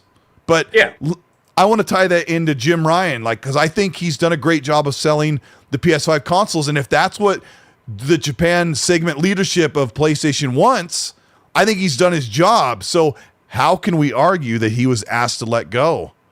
There has to be more to it. I don't know, man. It's like I said, there are 1,000. This spider web can go in a million directions as to all the different ideas. It could be a distinct possibility that this is just coincidental timing, and he was going to quit anyway. I mean, he's not quitting like tomorrow. He's quitting in March, I believe, right? March 2024. So he's given his notice, and then that's it. And the guy's retiring. Like I said, he put in 30 years with Sony. So there's a distinct possibility. He says, guys, I'm tired. Give me my package. Let me go retire in peace. I got a cottage up north. Let me just go. You know what I mean? And then that's it. It could just be as simple as that. Or, like we talked about for the last 10 minutes, it could be he was let go. They didn't like his ideas. Maybe they didn't like the direction. Maybe they didn't like that he didn't fight hard enough against ABK, which was going to happen anyway. I mean, they're smart enough to know that was going to happen anyway. It was a matter of a stalling tactic. And he did fight hard. I think they weren't trying to stop it. I actually think they're just trying to stall it. And the reason for that is because I think that Sony absolutely knew. Listen, their lawyers are just as good as the Microsoft lawyers. They knew exactly what was going to happen. They knew that the outcome well before anybody else knew what the outcome was going to be. However, what they try to do is stall tactics, and they're trying to do stall tactics to buy their studios time to be able to release games as a service games and their first party single player games, right? So they were trying to delay it. Like if Xbox came out, let's say a year ago, and had the ABK, it was already done, and all of a sudden, Call of Duty's all over the place, and all these these ABK games are going to go to Xbox and blah blah blah blah. They would have gotten an upper hand on the gen. But what's happening now? They're selling 2-1 over Xbox. Okay, and therefore they're doing exactly what they're trying to do. They're trying to get that upper hand so that when Microsoft gets that momentum, they start to catch up. But Sony's going to keep skyrocketing in the other direction as the second half of the gen starts, and then their big games start coming out. This is, if you look at the way the PS5 generation and the PS4 generation are basically the same idea. Very little came out in the first 3 years. They relied on third-party, deals and all that stuff. Mm-hmm. Yep. And then the second half of the gen is when they started just throwing haymakers from Uncharted 4 and on. It looks like this generation is setting up the same way, right? Right. And so what did they try to do? We can't stop ABK, so let's delay them as long as humanly possible until our studios are ready to start dropping bombs, right? And I figure that's a possibility too, right? So yeah, I don't think they let Jim. The reason why I brought that up is I don't think they let I don't think Jim was sent packing because of ABK. I think that again, I think it was just the guy wanted to retire, and they wanted some fresh blood in there. Maybe they don't like this idea. Maybe they want a more traditional Japanese approach. They put in a Japanese CEO, which is what they did. I mean, he's an interim, but yeah, I mean, you're doing a pretty good job of arguing both sides. I'm just saying, like, we don't know. We don't know. And I mean, I don't need Jim Ryan to be fired, and I also know full well that in the professional CEO environment, you never find out if someone was asked to leave or fired or if they left on their own accord. That's just the way they do it in the corporate world. When Don Matrick left, like he's like, "Oh, hey, I'm going to work for Zynga," and it's like, "Duh, you were asked to leave. That Xbox One launch was ridiculous," and everyone was probably in total agreement that Xbox was like, "You're out of here." But with Jim Ryan, I feel like the majority of people are like, even the PlayStation fans are like, "Yeah, I think they had him go. They told him to go." Because you know full well, Mag, that there are a lot of things that Jim Ryan's pushing that PlayStation diehards do not like. The PlayStation Portal, the PSVR and PSVR 2. Of course, none of these games that are coming out are Jim Ryan's babies. They're all from Sean Layden and before. And so, like, what has he done? Other than say, the console's not enough, and we'll let the games do the talking. Xbox, take it away. You have games. And I kid. No, I don't kid. I mean it. So they have Jim Ryan's done this stuff where he's like, console's not enough. We're going to put our games on PC. Some of them come sooner than 2 years. Some are a year. Some maybe sooner. And then the games as a service titles is another big push. I've got a quote from Christopher Dring, good friend of mine from gamesindustry.biz. Nah, he doesn't like me, unfortunately. I'm a nice guy, but he doesn't like me, Mag. Unfortunate. Not everybody's going to like me. Except for Gaz, Septic Sauce. He might like me. I got to read his chat. So Christopher Dring said, let's see. Oh, first, the quote from the media said, Sony's live service pivot may not pay off the way Jim Ryan once hoped. And Christopher Dring said, unfortunately, unless Sony builds out some multiplayer games and stronger revenue from its software business, it will struggle to grow significantly. Close quote. Meg, I'm going to read that one more time to you because he says, unfortunately, unless Sony builds out some multiplayer games and stronger revenue from its software business, it will struggle to grow significantly. Can you digest that? Does he mean their games don't sell enough, but the consoles do?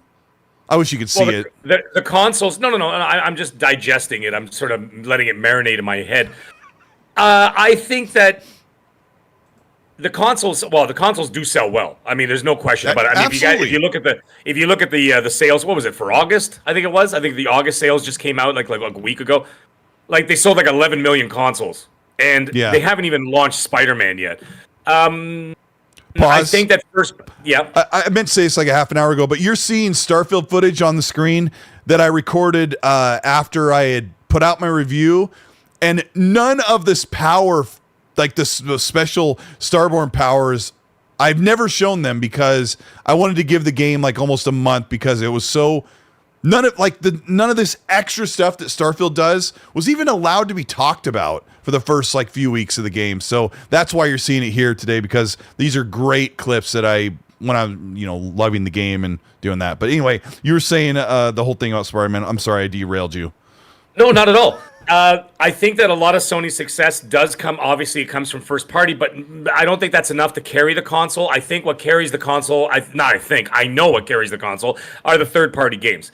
And they will continue to do that as long as they make the marketing.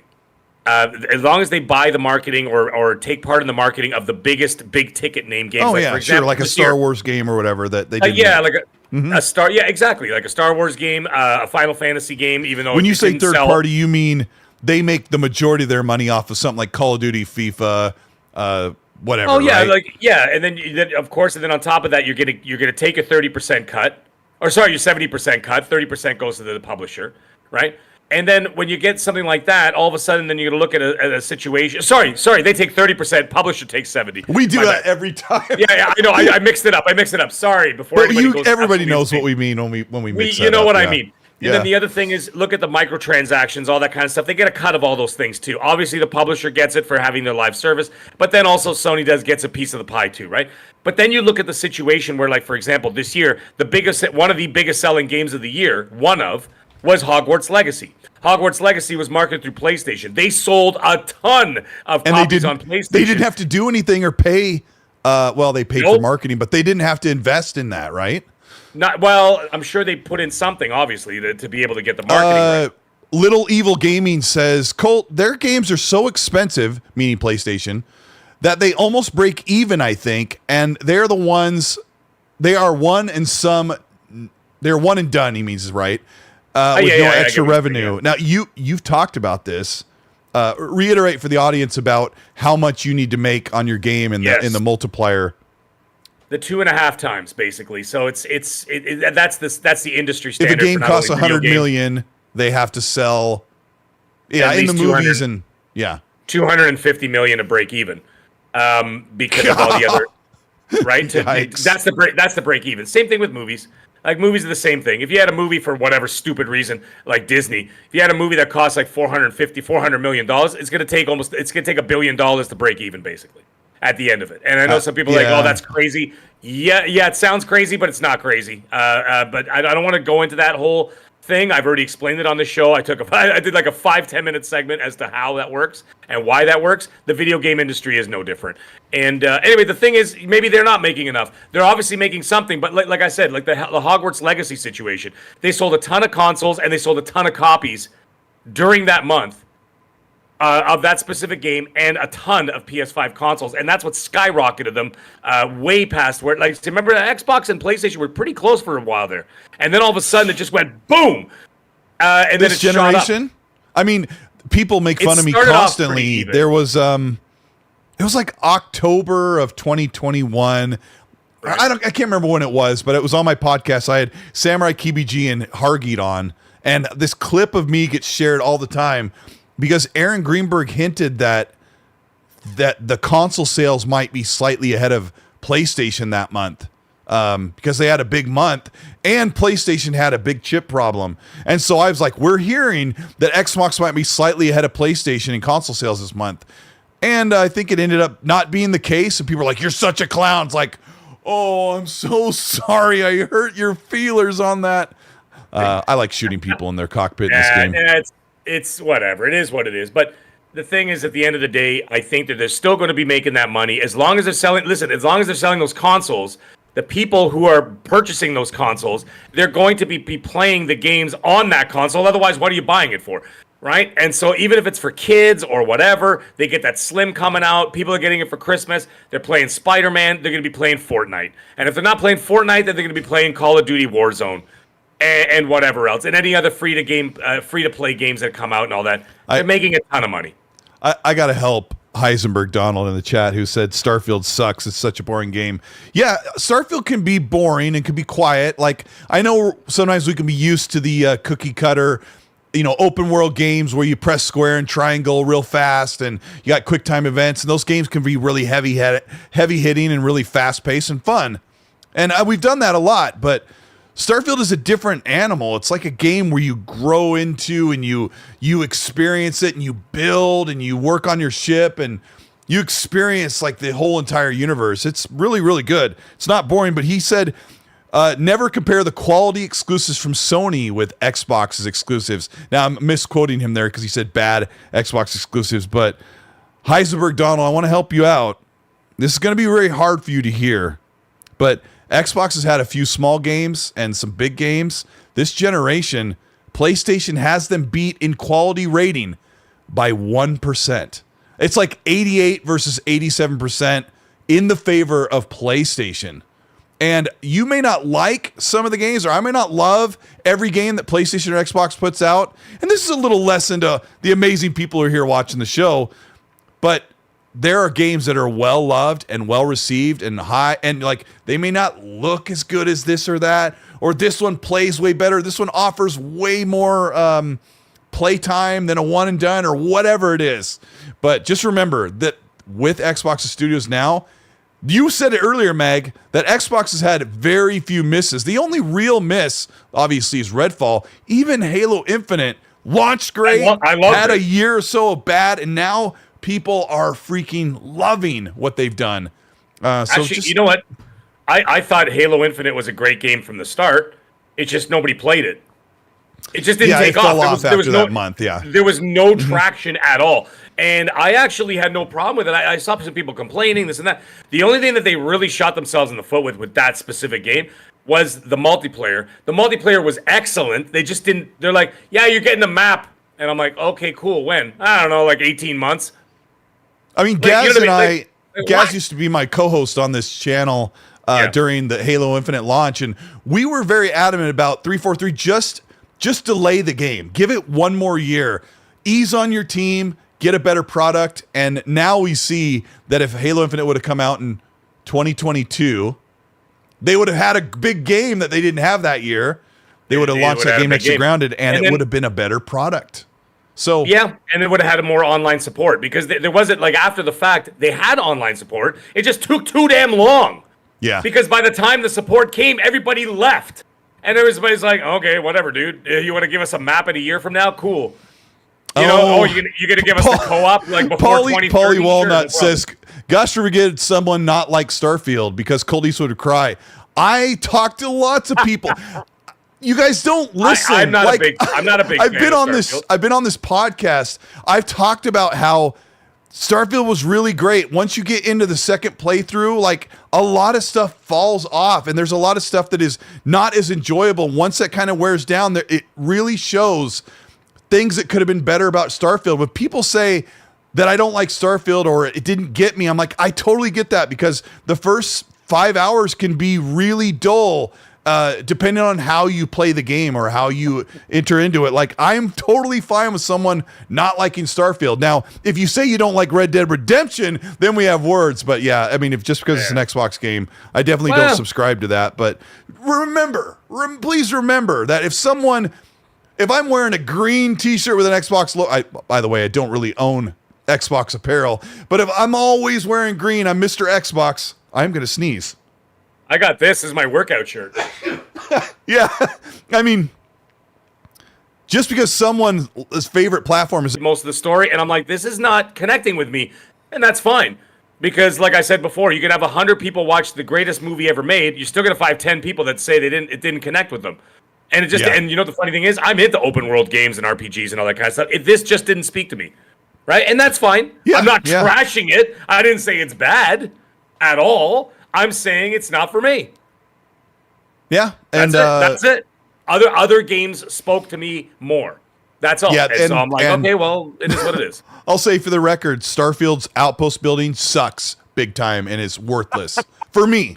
And I was talking to Fonz, and Fonz loves the game, and he's like, why did they do anything amazing with this? Like, he says, I loved doing that in Fallout 4. I'm like, yeah, I know. And he's starting to see it, but man, we love the game. And as funny as it is, Mag, like, you and I typically, everybody in the chat here, like, we usually just really like a lot of games and have very few complaints. Like, I don't know. It's a hobby. What are you going to do about it? Fantasticals. What a great name. Says Colt Sneezewood. Yeah, I was talking all of a sudden. It was like, my nose like... let me get back. We were on top. We were all crazy on topic. I want to talk about Xbox games for a minute. I know this leak is like 2 weeks old from a 2-year-old leaked email, but nobody talked about this but me. But Bethesda has something in the works called Project Kestrel. And I'm like, I wonder if there's anything on Project Kestrel. And I Googled it, and it was like wheelchairs for like people that are dealing with mobility problems or something. And I'm like, no, that's not it. And I'm like, what is Kestrel? And I look up the word Kestrel because I'm not a smart guy. Kestrel is a falcon, a small falcon in North America that is a bird of prey. And I'm like, Bethesda, bird of prey, falcon, bird, prey. Arcane is working on a new game. Could it be Prey 2? And I don't remember. Meg, have you ever played Prey from 2016? Yes, I did. Yes. I love that game to death. Did you like it? It's actually not bad at all. I went back. So I missed it the first time around, but I actually heard Rand talk about it on one of his shows. He says, "Oh, I went back and I played Prey," and he went back and played Dishonored. And I said, and he's saying it's worth another look now. This is when Bethesda was first acquired, right? And they did some updates to the games. They did the upres. That basically in a way they remastered the game. And he says it's really worth a second look. It got the FPS boost, and it was sharpened up. Yeah, and they sharpened it up. And so I ended up going back and I said, you know what? Rand said it. Let me go check it out. So I did check it out. I actually enjoyed both. By the way, it's not Prey 2. As soon as they said, when you're looking at that, they're actually making a Klingon game. It's going to be a Klingon RPG game. Okay, and we're flying because their ships are called birds of prey, right? So that's what's actually happening. See, that's what happens when I don't know my Star Trek. Yeah. Either that, or it's going to be a Harley Quinn simulator, and then it's going to be her and like maybe Poison Ivy. They're going to have a bird of prey RPG. That's what's actually really happening. But anyways, you're absolutely right. Can we pour out a 40 for Harley Quinn and the Suicide Squad game that has been delayed and was supposed to be really cool? I think it looks fun. I hope it's good. What do you think? No. Just no. Whatever the hell that was, no. Why didn't you just make a fourth Batman game and just call it a day? Why mess with the formula that was the Gotham Knights? Good? Well, yeah, it was Rocksteady, but remember the original, I don't know, we're going to be on this tangent for just a second, but the original reveals of Suicide Squad looked awesome, and then you get this crazy Crackdown 4 vibe on the close to release thing. I don't know if you remember that. Dude, I don't... All the purple Why couldn't you just make orbs a fourth Batman? You know what? The thing is, why did you do what you did with that story in Arkham Knight? For anybody who didn't play it, I'm not going to give a spoiler alert because people give me crap for a 10-year-old spoiler alert. I'm like, if you haven't watched it or played it in 10 years, what have you been waiting for? You know what I mean? The second coming of Christ, he's going to bring a controller and go, here, you can finally play, my son. And then you're like, oh, thank you, Lord. Yeah, all right? Come on. So anyways, at the end of the Arkham Knight, that whole situation, and then they make this Gotham Knights game. Why? Why do you paint yourself into a corner? Why do they do this all the time? It's not a good creative decision. Why do you kill off main characters and then all of a sudden now you're screwed? You know, like they do in video games, they do it in movies. It's fine. So you can always jump to a different timeline, and like we live in a. live in an era where it's okay to do a multiverse or where you do an alternate timeline for a character like Batman, but I just don't understand why you make 4 amazing Batman games and you're like, you know what? We're just going to leave that character alone when Spider-Man is thriving at the upper echelons of popularity. Yeah. Anyway, I don't know why I brought that up. Jago says, spoil it, dude. I'm like, yeah, okay. Bruce Wayne dies, okay? All right, there you go. Bruce Wayne dies. So, okay, you didn't play the game?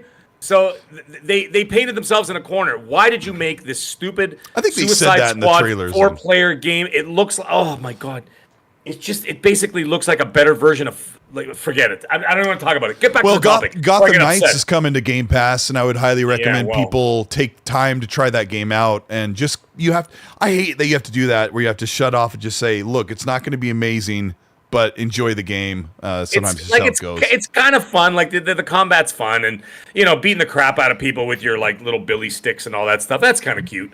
But I mean, I like the game. Risk it for the biscuit with a $3 Australian says, but we can agree the larger outlets are biased. Yeah, I mean, Risk it. IGN has biased people in it. Colteastwood's channel has biased people in it. Except for Mag, he's immaculate. And yes, everybody has a bias, but I just think it would be better for IGN to have like 5 people review the game and then put a collective, say, here's IGN's score. But they're not going to do that. A jury. Right. Kind of like the idea of like a jury duty kind of thing. You have like 5 people play the game, and then you all come to the table with a score, and then you almost have like almost an internal Metacritic, because you know what? IGN is big enough. They've got offices all over the planet. You have everybody. I mean, they do an IGN Japan, IGN Brazil, and IGN US North America, but dude, they're all over Europe, Canada, everywhere. I just don't understand why they don't like. I know that they have a few people there, and I know they're busy reviewing all kinds of games, but why not just, I don't know. I guess you have to pick and choose. Well, like you're like Garden Simulator 4 is going to come out, and you're not going to put a team of 5 people on a review because that's the new standard. Maybe that's why they don't do it. But hold on, there's another reason though. The other reason is this. Let's also not forget that because PlayStation has a bigger fan base, it also brings more clicks and more traffic to the website, right? So Sure. So if you lean heavier on that, you get more eyeballs on this on the stories, and of course that brings them more revenue, and in turn brings them more ad revenue as well, right? So the more people that come and click, the more companies come in and start putting in their money, and then of course they get all the sponsorships and everything else. And so so in a way, in the way that they look at it, they have to appease the larger audience, and then of course what comes with that is bias. Because you're going to look at it and say, well, PlayStation is our go-to brand. They're the ones that are making us millions, you know what I mean? Hundreds of millions of dollars in this company. And that's the way they look at it. So that's their bread and butter. Yeah, I could see exactly why. And it may turn some people into not so objective when it comes to their reviews or whatever, right? yeah, and we covered it pretty thoroughly last week. Someone said something, by the way, earlier in the chat. I can't remember who it is, but he was saying, you get like a 60-something-year-old guy who hates Transformers movies, and then they send him to review the 5th Transformer movie, right? Right. Right. And the guy hated the first 4, and you send him off to the 5th. He's already got that preconceived idea in his head that this is going to suck. Yeah, right. I mean, so already he's walking in there with a 6 out of 10. I was annoyed back in 2016 when GameSpot said, "Hi, I'm so and so." I'm not going to say his name, but he goes, "I'm going to be reviewing Gears 4, and I'm not a Gears fan, so here we go." That was his opening. I was like, I mean, I guess you could be won over, but I don't know. We covered it a lot last week. Cyber with the $5 super. He also DMs me and goes, "Dude, I got to see that AI photo of Phil." So maybe I'll have to bring up that credit. It's probably gone by now, but yeah, I'll have to show it to a couple people. He says it was tapioca pudding time in the old folks' home. Jim Ryan had to get back before they sent out the orderlies. Oh, messy. Scrub Nurse with a $5. Thank you, Scrub. Says this seems like a vote of no confidence by the board. With all of his plans, we found the ABK deal. I don't think he would have stepped down this fast. Well, he's also not stepping down. Yes, he's not wrong, but also, if he was asked to leave or if he's being pushed out, they wouldn't make him wait another 8 months to do it. Like Don Matrick seemed to have left immediately. I don't. Do you remember? Yeah, it was pretty much over. Like it was pretty much like, okay, get out. You know what I mean? And he was already gone, and he had another job within like whatever. But the thing, you look at what's his name, Bob Chapek from Disney. When they let him go and they brought Dum Dum back in to basically ruin it further, they let Chapek go that night. Oh, he was at an Elton John concert on a Sunday night at like 10 p.m. and they texted him, and they said, "You're out." By Monday morning, his office was already cleaned out. So if this was the case, if they're pushing him out the door, why you're not keeping this guy around till March? Okay, you know I can. That's good to know. That's who was that? And Chapek was released. Scrubners. Thank you for that, for getting us on the right track with that. Of course, it can be fun to say, a lot of people don't like Jim. They asked him to leave. It can be a fun discussion amongst lots of us who don't know what we're talking about. But I like to hear reason. I like to learn. Diz Guy, thank you for the 5. Says, I swear I never do this, but big pet peeve and love in this community is, quote, my hypothesis is not theory. The later has provable data. Sorry. Haha, I just had to say that. Yeah, I know. I use the word theory all the time when it should be a hypothesis. But Meg and I also don't wear a white lab coat, so we can say whatever we want. Just kidding. What do you mean just kidding? I say whatever I want anyway. Yeah, we do anyway. But yeah, it would be. I'm going to start doing that. My hypothesis, under the hypotenuse. Septic Sauce, he's probably not here anymore. He's probably in bed. He says, Mag is Nick Marseille. Okay, all right, Gaz. You know what? I hope you are awake because you know what? If I want to yell loud enough, you'll hear me all the way in jolly old. Okay, so anyway, Jolly the point old. is, yeah. Well, you know, so I have some beans on toast. Yeah. Silent Cypher, Hi, thank you Gaz. for the It's been a while. And no, I won't. And no, I won't guest on your show ever. Thank you. Carry on, Colt. Have you been on his show? Of course, I've been on a show. Okay. Yeah, were I've been on a bunch. Actually, the last show I was on, it was myself, Gaz. And it was what's it called? What's his name? That lunatic who made Twisted Metal. Lunatic? David Yeah, Jaffe. David Jaffe. What a legendary show. Too bad you were there. Yeah. Oh, yeah, nice. Yeah, myself and David Jaffe were kind of going back and forth. And at one point, he called me new guy. I'm like, dude, I'm older than you. You just look older. But New guy. but anyways, yeah, it was a good show. It was a great show, actually. Yeah, he's awesome. Silent Cypher, thank you for the 5. He goes, oh, yes, Spider-Man 2. How about that special edition console? 19 inches of Venom. In all seriousness, Spider-Man 2 should be pretty rad. Excuse For me? a DLC, he says. Yeah, they just announced more bundles. Like, you buy the console, and you get the game with it.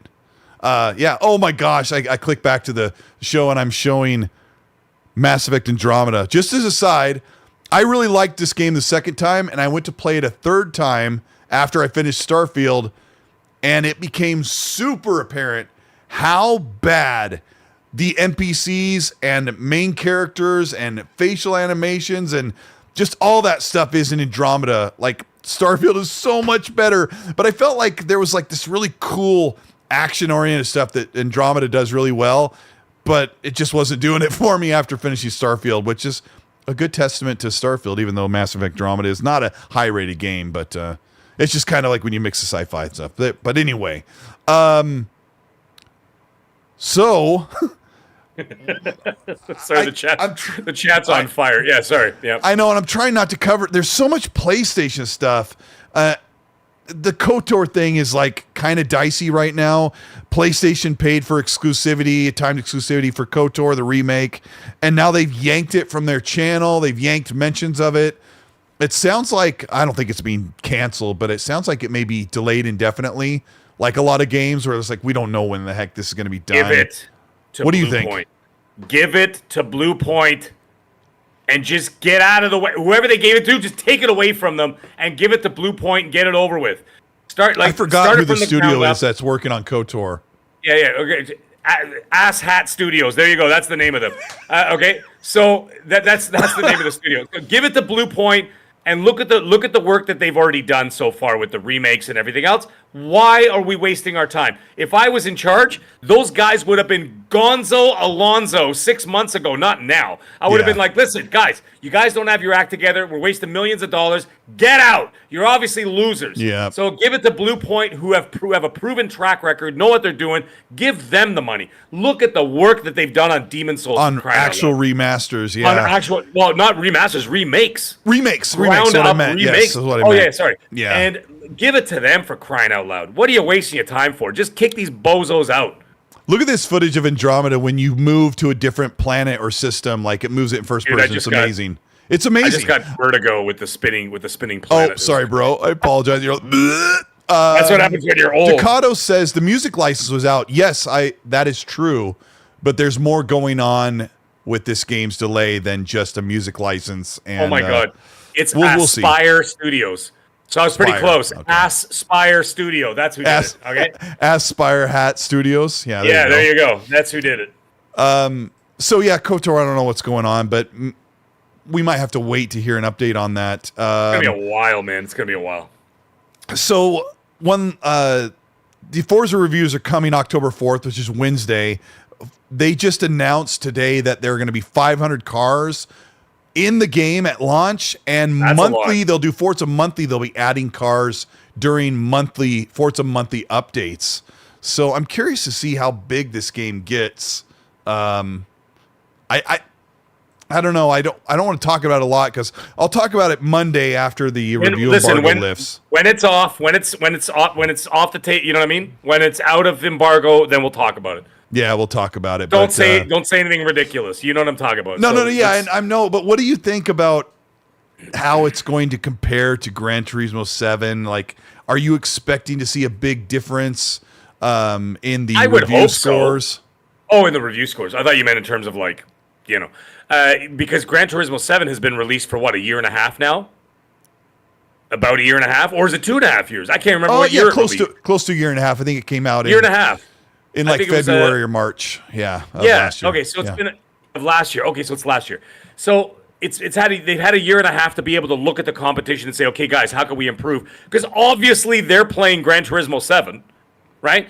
And they're looking at that and they're like, okay, well, how can we do this and that and the other in order to tweet? Now you had a year and a half on top of that to be able to improve upon your game. So I would expect the scores to be higher. Now, the thing is, Forza games tend to score around high 80s, early 90s anyway. So I'm not expecting anything different. My guess right now is that I think it's going to sit at an 88.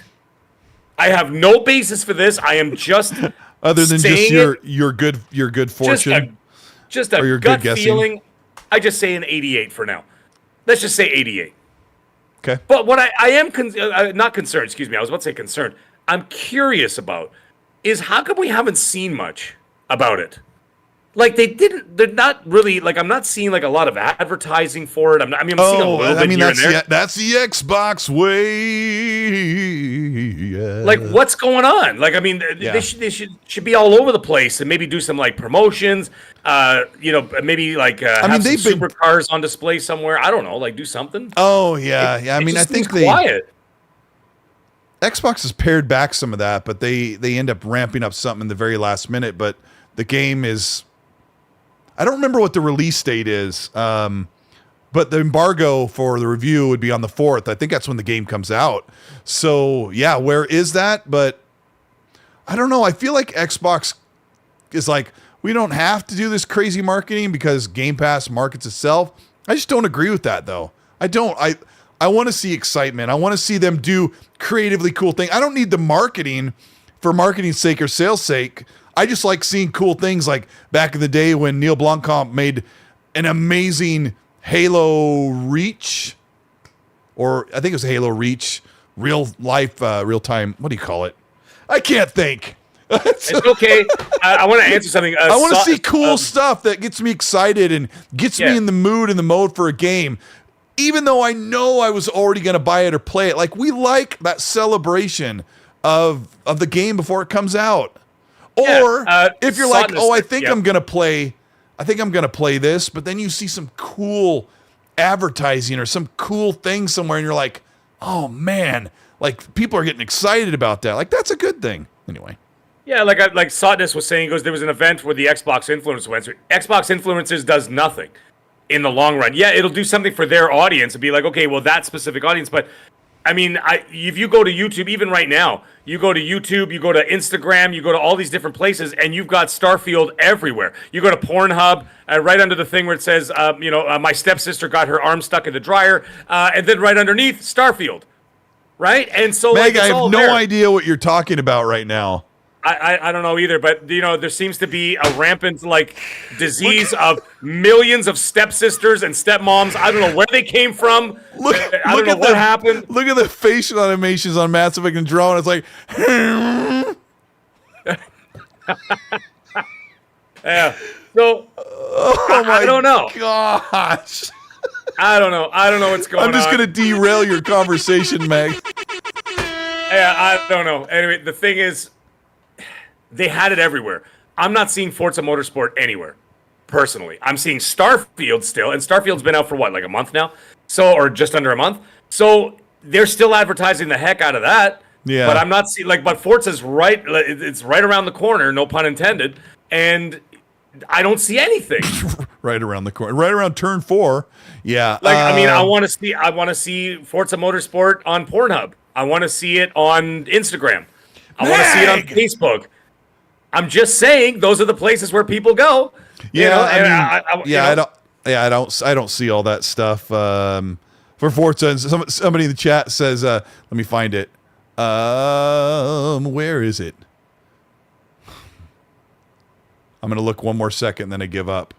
A2 says, quite telling regarding the marketing that Colt doesn't know the release date. Yeah, I mean, just because I haven't read into the embargo. I've been playing the game off and on. And when is the release there's date? like the early release thing, and then there's like the full release. I think this game just comes out. I haven't even looked into it. That's why. Like I know the game's coming and it's going to come out, and I haven't decided if I'm going to make a full production review on this game. So that's why I'm just not even worried about it. And notoriously, I live my life like one day at a time. Like I have no idea what's going on. If you were about to say a quarter mile at a time, I was going to say that would be it. I was going to leave the show. I live my life a quarter mile at a time. You don't mess with family. Yep. I don't know how to do a Vin Diesel impression, but I don't know. And then the footage started over. We got through the whole loop. And on X&C, we'll give you an hour and a half to 2 hours of footage so you don't watch the same thing for, a long, long time. But I would like to do some footage here on the channel a little more often. But let me know, guys, in the chat or in the comments if you are okay with gameplay, or if you like Mag and I, where you can see like our facial expressions, because we like being on camera. We think it's fun. Maybe I'll come up with a middle ground. I was actually going to move the thing around, but we had about 800 some people here at the top, and 700 people have been here hanging out with us. Hit the like button. We didn't get to 500, which means Mag's not going to get a new pair of socks, but we had a good time today. Mag, what's your plans for the rest of the week? I'm still working on the renovations. They are slightly delayed because this weekend is Canadian Thanksgiving. So the people that were going to come and work on the weekend can no longer come on the weekend to finish the jobs there. So I'm going to be tinkering around myself during this week and getting some stuff done up there. And then I'm going to continue playing Cyberpunk Phantom Liberty. I'm going to finish that before the next show. And then when I'm done that, because it's Halloween season, I am going to go back and I'm going to get 100% completions on Resident Evil 7, Biohazard, and Resident Evil 8 Village. And I will get that done before the end of the month, hopefully. And so I'm all about celebrating this time of year, the macabre, the horror. I absolutely adore it. Resident Evil, one of my favorite series of all time. So I'm really looking forward to doing that. But first, Phantom Liberty. Then I'm moving on into those two. And then after that, straight into Spider-Man, and then into Alan Wake 2. So that's the plans for the next month.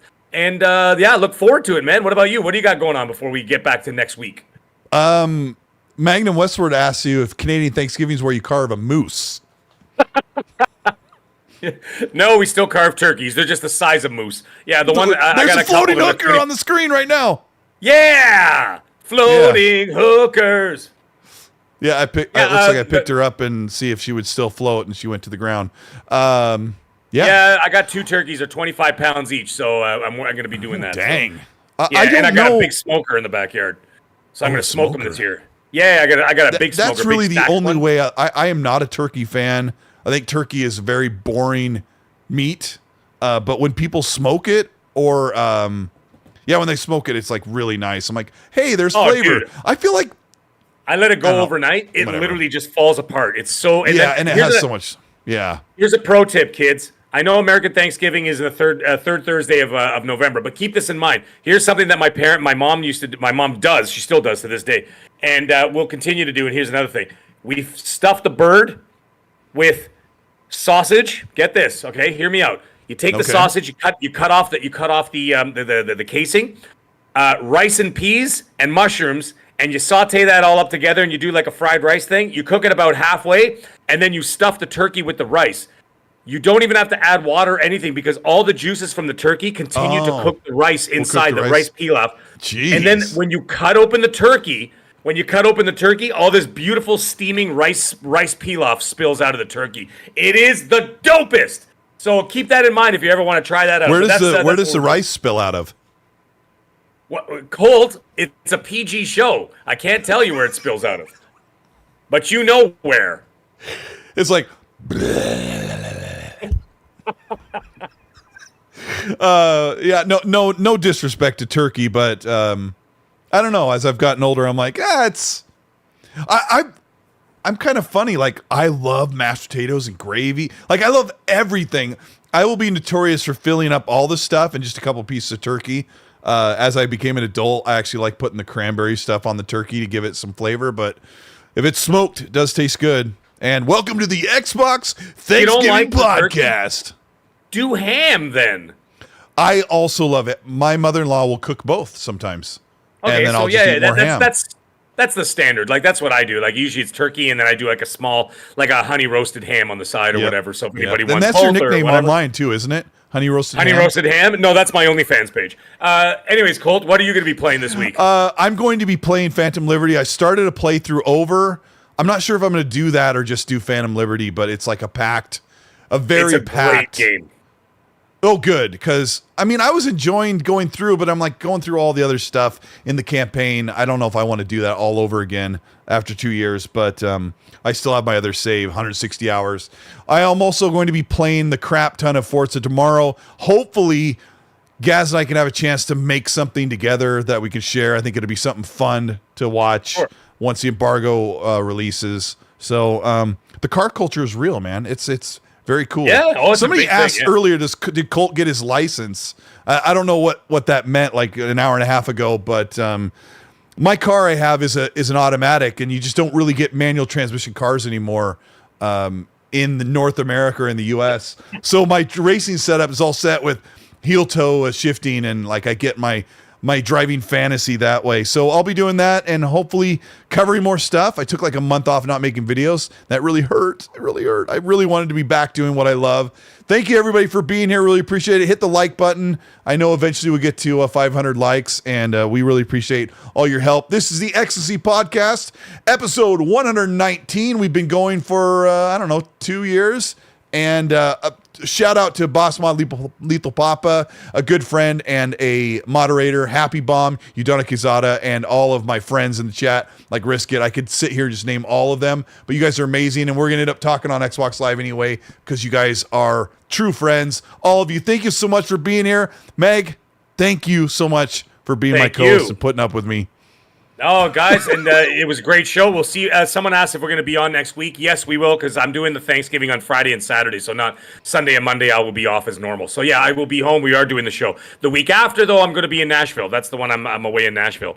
So, but anyways, we'll discuss that later on. Oh, yeah, so in 2 weeks tonight, I will be in Nashville, Tennessee.